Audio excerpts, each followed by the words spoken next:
Hello बच्चों, we have a question.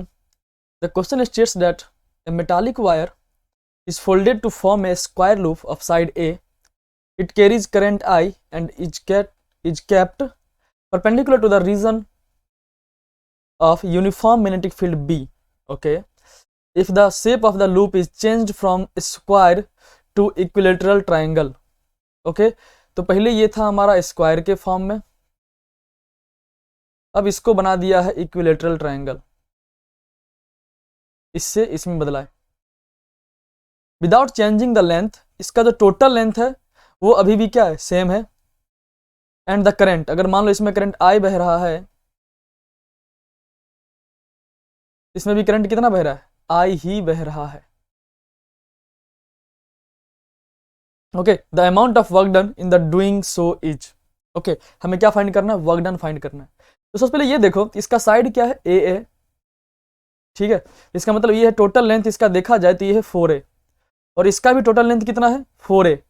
क्योंकि ये हमारा इक्विलेटर ट्रायंगल है तो मान लेता हूं मैं इसका साइड जो है ए डैश है.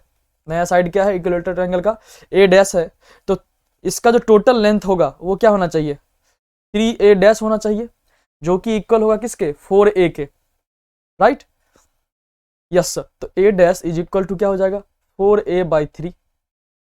ठीक है, इसका साइड क्या आ गया, 4a/3. राइट. तो पहले ए था, ये था हमारा स्क्वायर था जिसका साइड ए था. अब ये बन गया है ट्राइंगल जिसका साइड क्या है, 4a/3 है. Right, yes sir. अब देखो, अब हमारे पास क्या है कि इन्होंने बोला है कि विदाउट चेंजिंग द करंट हमें क्या निकालना है, अमाउंट ऑफ वर्क डन निकालना है. सबसे पहले ये बताओ कि जो अगर पाई है हमारा, ई जो होगा, ई इक्वल टू क्या होता है, d∅/dt होता है. ई इक्वल टू क्या होता है, मैग्नीट्यूड की बात कर रहा हूं मैं, तो d∅/dt होता है. राइट. अब देखो, जब इसका शेप चेंज होगा तो क्या चेंज होगा, सर फ्लक्स चेंज होगा. फ्लक्स चेंज होगा तो क्या होगा, उसको चेंज करने में कुछ टाइम लगा होगा ना, उसको चेंज इस शेप से इस शेप लाने में कुछ टाइम लगा होगा. तो मान लो वो dt टाइम लगा, क्या है, dt टाइम लगा है, तो इसमें कुछ ना कुछ चार्ज फ्लो हुआ होगा कि नहीं. तो चार्ज फ्लो मान लेते हैं Q हुआ है, तो Q इक्वल टू क्या हो जाएगा, I इंटू dt हो जाएगा. Yes sir. अब देखो, हमें फाइंड करना है वर्क डन.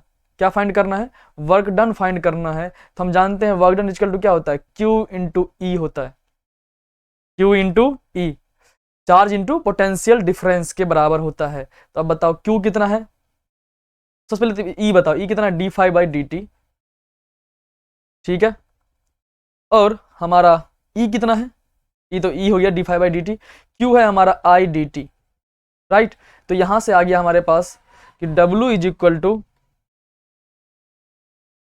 dt ने dt को मार दिया तो हमारे पास आ गया I into d∅. Right, I into d∅. तो देखो, पहले इसका था फ्लक्स हमारा क्या था, तो W is equal to I into d∅. d∅ मतलब फाई जो चेंज हुआ है हमारा, चेंज कितना हुआ है. तो देखो, पहले इसका था फ्लक्स B इंटू इसका एरिया ले लेता हूं मैं, एरिया इसका है a स्क्वायर. इसका एरिया की बात करूं मैं, इसका एरिया होता है इक्विलेटर ट्रायंगल का एरिया क्या होता है, √3/4 इंटू साइड का स्क्वायर, मतलब a डैश का square, that is equal to √3/4 a dash का स्क्वायर, मतलब 4a/3 का स्क्वायर.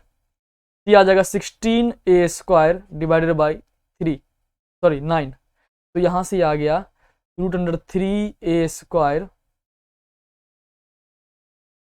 ठीक है, ये कटेगा 4 से तो 4√3 हो जाएगा, तो 4√3/9. राइट, 4√3/9 हो जाएगा ये इसका area. Clear, yes sir. So हमारा फ्लक्स जो चेंज होगा वो क्या होगा, पहले इसका एरिया था ba square minus b, final area कितना है इसका, फाइनल एरिया है sir 4√3a square by 9. Okay, तो हमारे यहां से कॉमन आ जाएगा b a स्क्वायर कॉमन आ जाएगा, इंटू आई रह जाएगा, तो यहां बचेगा 1 माइनस 4√3 बाई 9। ओके, सो हमारा वर्क डन जो आया वो क्या आया, W is equal to B A square into I into 1 - 4√3/9। तो आंसर हमारा क्या हो जाएगा, first one is the correct answer, B I A square into 1 - 4√3/9।